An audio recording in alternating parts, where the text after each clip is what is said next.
Interior minister ने कि मैं आ रहा हूँ।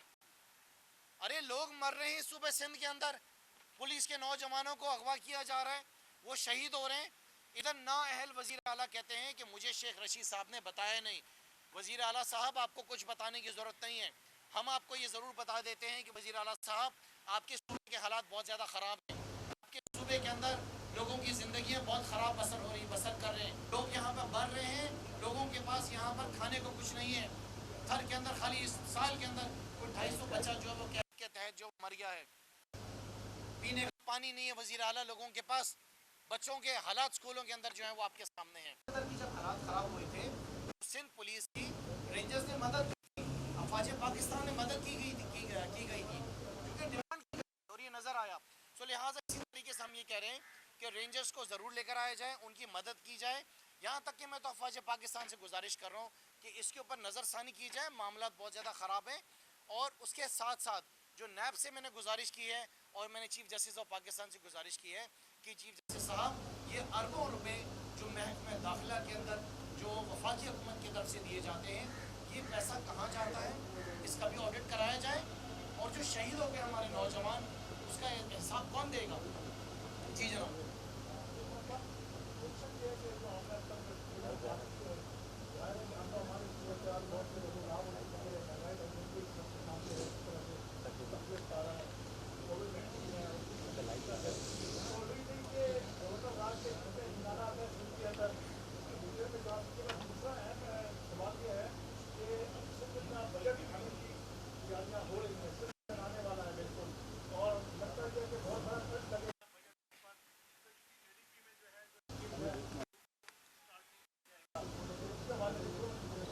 देखिए हम नहीं चाहते कि कोई हम इस तरह का गैर आइनी काम करें।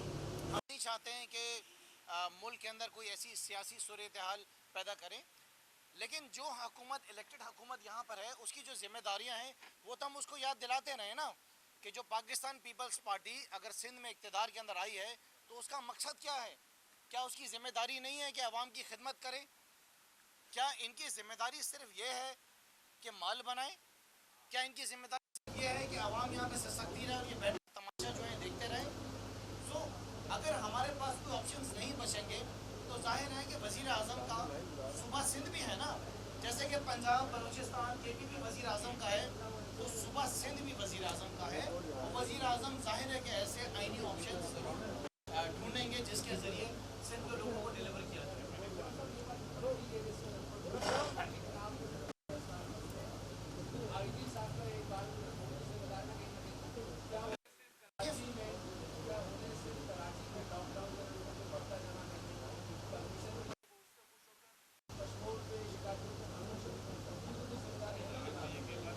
देखिए बिल्कुल,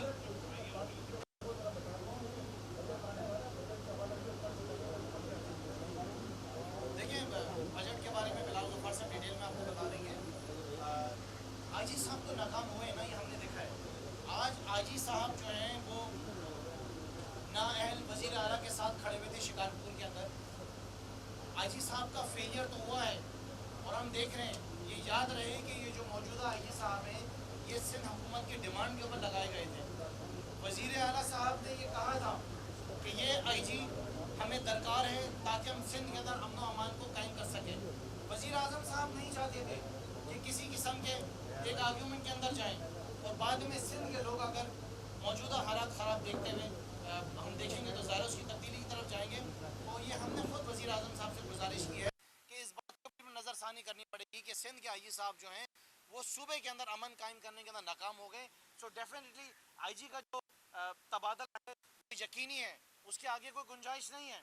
लेकिन इसका मतलब ये नहीं कि हम किसी डेडलॉक की तरफ जा रहे हैं। हमारा जो मकसद है वो सिंध के अंदर अमन कायम करना है। मैं गुजारिश करूँगा बिलाल गफ्फार साहब जो हैं बजट के सिलसिले में आपको जवाब दे दें। आपने बजट पे सवाल किया, जिस तरह एफबीआर की परफॉर्मेंस है और एफबीआर अपने टारगेट्स अचीव और जिस तरह एफबीआर अपने टैक्स जो है वो अचीव कर रहा है, सारे टारगेट्स अचीव कर रहा है, तो इंशाल्लाह ताला जो इस साल के शुरू में तमाम प्रोविंसेस के जो शेयर रखे गए थे उनको उस हिसाब से एनएफसी का शेयर सबको मिलेगा।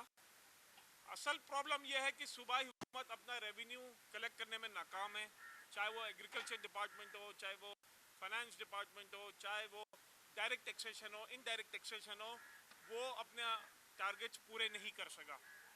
आपने कल भी असेंबली में देखा होगा कि बात हो रही थी 2014, 2015, 16 की स्कीमों की, और हमें ये बड़ी एक शॉकिंग खबर मिली कि 2018-19 की जो स्कीम्स कंप्लीट होनी थी वो भी इन नालायक हुकूमत ने कोविड पे डाल दिया।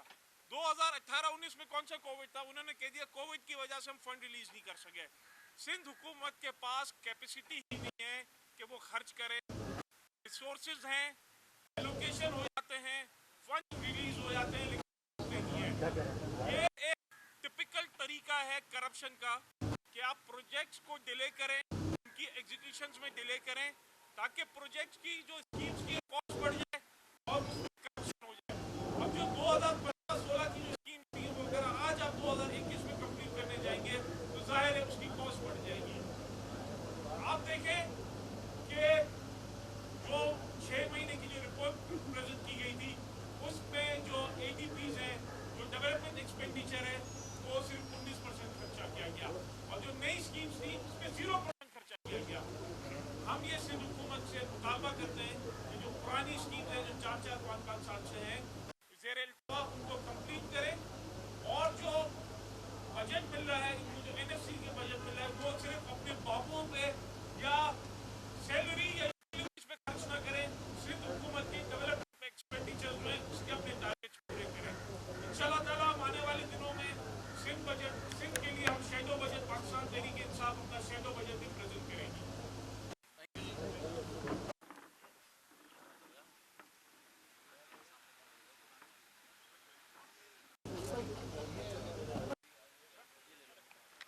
पाकिस्तान पीपल्स पार्टी है। हमने ये भी देखा कि SBI जो सही मर्द थे, और उन्होंने हाईलाइट किया कि शिकारपुर के अंदर किस तरीके से सियासी रहनुमा एक अपना पूरा गैंगस्टर्स का डेन चला रहे हैं, और वो गैंगस्टर्स का निज़ाम पूरा चलाने का मकसद सिर्फ यही था कि आने वाले इलेक्शन जो होंगे उसके अंदर उन सारे डकैतों को इस्तेमाल किया जाए अपने सियासी मुफाद के लिए। और इसी तरीके से पाकिस्तान पीपल्स पार्टी सूबे सिंध के अंदर इलेक्शन जीतती है, इन डकैतों को इस्तेमाल करती है इलेक्शन के दौरान, सिंध में रहने वाले मासूम लोगों को डराती है, धमकाती है, उनको बताती है कि अगर इस इलाके से इलेक्शन हार गए तो तुम्हारा जीना हराम हो जाएगा, तुम्हारा पानी जो है वो उसको बंद कर दिया जाएगा। सो हमने ये देखा कि बनस्बत पाकिस्तान पीपल्स पार्टी की क़यादत वहाँ पे सियासी लोगों के खिलाफ एक्शन लिए, उन्होंने उस SP के खिलाफ एक्शन लिया और उसको मेरे ख्याल से सूबा बदर करके किसी और सूबे के अंदर भेज दिया। जब ये हालात सूबे के अंदर रहेंगे तो हम क्या एक्सपेक्ट करते हैं कि सूबे सिंध के अंदर अमन व अमान के हालात बेहतर हो सकते हैं। सिर्फ अगर 4 महीनों के अंदर देखा जाए तो अंदाज़न 65 पुलिस वालों को अगवा कर लिया गया है, अंदाज़न कोई 10 पुलिस वालों को, हमारे जवानों को शहीद कर दिया गया है। और अगर पिछले सालों का हिसाब किताब उठा के देख लिया जाए तो दर्जनों के हिसाब से पुलिस वालों को इन डकैतों के ज़रिए कत्ल कर दिया गया है, उनको शहीद कर दिया गया है। अब अगर आज हमने देखा कि वज़ीर आज़म साहब ने नोटिस लिया और वज़ीर आज़म साहब ने होम मिनिस्टर को, शेख रशीद साहब को, इंटीरियर मिनिस्टर को हुक्म दिया कि जाओ जाके सिंध में देखो कि ये हालात क्या हो रहे हैं, तो दुम दबा के फ़ौरन जो है चीफ मिनिस्टर मुराद अली शाह जो है वो शिकारपुर भाग गया सुबह सुबह, और वहाँ जाकर उन्होंने एक प्रेस कॉन्फ्रेंस की। मैं सबसे पहले उस सहाफ़ी को खिराज तहसीन पेश करता हूँ जिस सहाफ़ी ने आज इस नालाई के आला से सवाल किया और उससे पूछा कि जवाब दो कि जो सूबे सिंध के अंदर सहाफ़ी मर रहे हैं, इस सूबे सिंध के अंदर जो जवान मर रहे हैं, उसका जिम्मेदार कौन है? क्या उसकी जिम्मेदार पाकिस्तान पीपल्स पार्टी की क़यादत नहीं है? क्या उसका जिम्मेदार इस सूबे का वज़ीर आला नहीं है? क्या उसका जिम्मेदार इस सूबे का होम मिनिस्टर नहीं है, जिसकी जिम्मेदारी है इस सूबे के अंदर अमन व अमान कायम करना? मैं खिराज तहसीन पेश करता हूँ उन पुलिस वालों को भी जिन्होंने अपना मुकाबला लड़ा और मुकाबला कर कर उन्होंने वहाँ पर उन दहशतगर्दों के साथ अपना पूरा मुकाबला किया।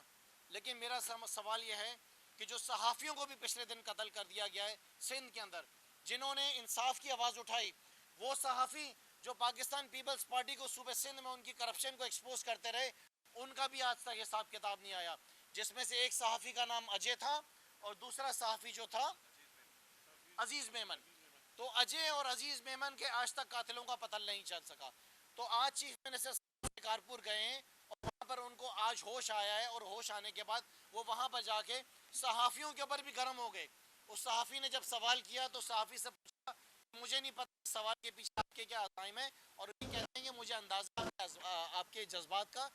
चीफ मिनिस्टर साहब, जज्बात हमारे भी यहाँ पर बहुत ज़्यादा गर्म है। हम भी आपसे पूछना चाहते हैं कि जो अरबों रुपए का फंड आपको मिला है, 753 अरब रुपए जो आपको फंड मिला है आपके महकमे को, वो 753 अरब रुपए पिछले 13 साल में कहाँ गया? इन 753 अरब रुपए में से आपने कितनी एपीसी खरीदी? इन 753 अरब रुपए में से आपने पुलिस के लिए कितना असला खरीदा? वो पैसा कहाँ गया हमारा? वो सिंध के लोगों का पैसा कहाँ गया? मेरे सिंध के लोगों का, मेरे सिंध के लोग, मेरे सिंध के जवान जो आज कत्ल हो रहे हैं डकैतों के हाथ, उसका जिम्मेदार कौन है? पाकिस्तान पीपल्स इन डकैतों को जो हमें नजर आ रहा है मुफाद के लिए इस्तेमाल कर रही है। हम जानना चाहते हैं कि वो 753 अरब रुपए आपने उसको कहाँ पे खर्च किया, उसका हमें हिसाब दिया जाए। हर साल अंदाज़ा 98 बिलियन रुपीस जो है यहाँ पर सिंध पुलिस का खर्चा है। वो पैसा कहाँ पर खर्च होता है? कराची शहर की अगर आप बात करें तो दिन दिहाड़े हर वक्त यहाँ पे लूटमार चल रही है, लोगों को लूटा जा रहा है। हजारों की तादाद में महीने के अंदर मोटरसाइकिलें चोरी हो रही हैं, गाड़ियाँ चोरी हो रही हैं, मोबाइल फोन छीने जा रहे हैं, लोगों के घरों के अंदर घुस के डकैतियाँ हो रही हैं।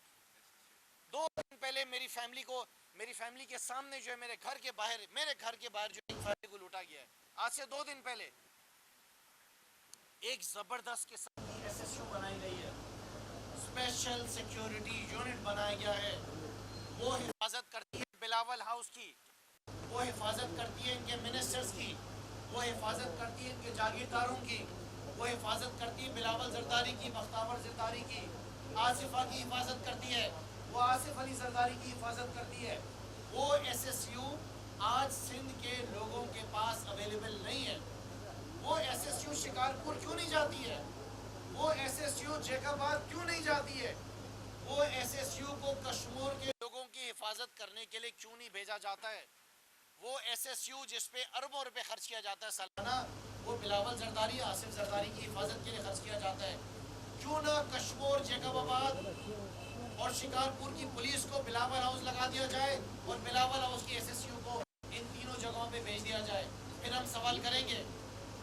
मेरा ये सवाल है, कराची के अंदर अगर अमन पैदा किया तो वो सिंध रेंजर्स ने अमन पैदा किया। आपकी हुकूमत तो 14 साल के अंदर फेल हो गई ना। लोग मरते रहे कराची शहर के अंदर, आप तमाशा देखते रहे। हुकूमत ने सिंध रेंजर्स को बुलाया और रेंजर्स के जरिए अमन कायम किया। आपको शर्म आ रही है मुराद अली शाह, बिलावल जरदारी, आपको शर्म आती है रेंजर से रिक्वेस्ट करने में? क्यों नहीं रेंजर्स को इख्तियार दिए जाते हैं सूबे भर के अंदर अमन अमान कायम करने के लिए?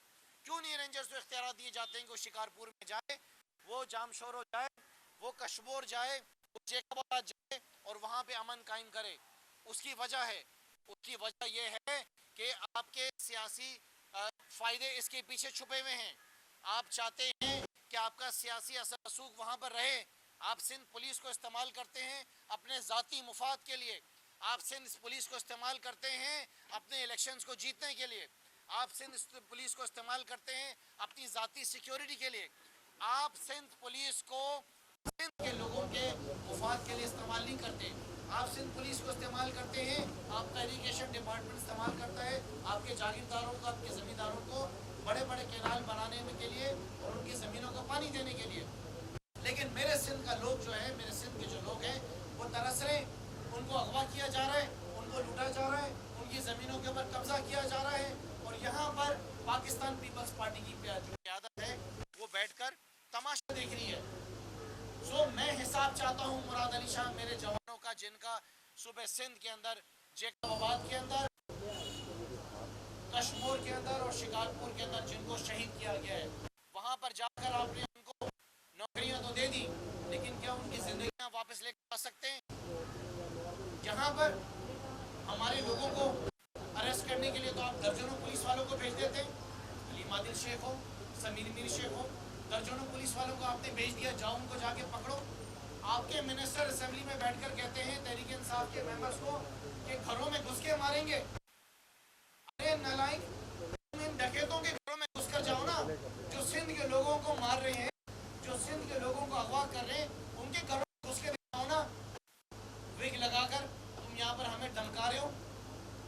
लिहाजा पाकिस्तान तहरीक इंसाफ सख्त पाकिस्तान पीपल्स पार्टी की तर्ज हुक्मरानी की मजम्मत करती है। पाकिस्तान तहरीक इंसाफ सख्त अल्फाज के अंदर जो इनका तरीकाकार चल रहा है, जिस तरीके से महकमा दाखिला चल रहा है, इसको हम रिजेक्ट करते हैं। हम डिमांड करते हैं इनकी नालायक क़यादत से कि किसी ढंग के शख्स को, किसी औरत को ही लाके लगा दो मिनिस्टर, लेकिन मुराद अली शाह को हटाओ। जो मिनिस्ट्रीज मुराद अली शाह के पास हैं वो तबाहली का शिकार हैं। फाइनेंस मिनिस्ट्री करप्शन से भरी हुई है। मालूम ही नहीं किन लोगों को जाके इन्होंने जो है वो पैसा बांट दिया। मालूम ही नहीं किस तरीके से मुराद अली शाह ने 753 अरब रुपए में दाखिला के खर्च करे। हम सब देख रहे हैं कि सूबे का जो नाअहल वजीर आला है वो इस सूबे को किस तरीके से तबाहली की तरफ मुब्तला कर रहा है, लेकिन हम खामोश नहीं रहेंगे।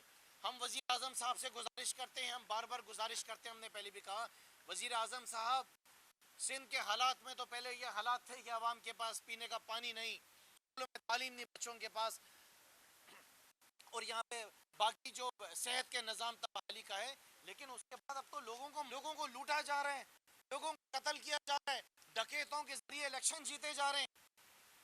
शहर कराची के अंदर देखें तो कुत्तों का राज है, अंदरूनी सिंध के अंदर देखें तो डकैतों का राज है। सो बेसिकली मैं आप तमाम साथियों को बताना चाहता हूँ कि इन डकैतों की सरपरस्ती ये कर रहे हैं। ये सरपरस्ती करते हुए सूबे सिंध के अंदर काबिज हैं। इस तरीके से इलेक्शन जीते जाते हैं और इस तरीके से हुकूमत की जाती है।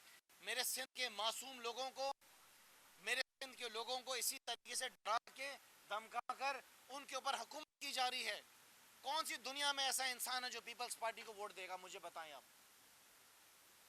वो जमात जिसका ऑडिटर जनरल ऑफ पाकिस्तान जो है वो ज़कात डिपार्टमेंट के अंदर भी बेज़ाब्तियां बताता है। हम नैब से डिमांड कर रहे हैं कि महकमे दाखिला का जो है पूरा ऑडिट कराया जाए, देखा जाए कि ये अरबों रुपए गया कहाँ, ये सारा पैसा जो था ये हुआ कहाँ, ये गया किसके पास सारा पैसा। ये बहुत बड़ा सवालिया निशान है। हम खामोश नहीं रह सकते। सिंध असेंबली के अंदर इनके मिनिस्टर्स हमें डरा रहे हैं, हमें धमका रहे हैं। मेरे पास सोहेल अनवर सियाल आके कहते हैं तुमको तो मैं देख लूंगा। अरे सोहेल अनवर सियाल, तुम हमारा क्या बिगाड़ लोगे? कल तुमने कैसे असेंबली में मेरे पास आके कहा तुमको मैं देख लूंगा?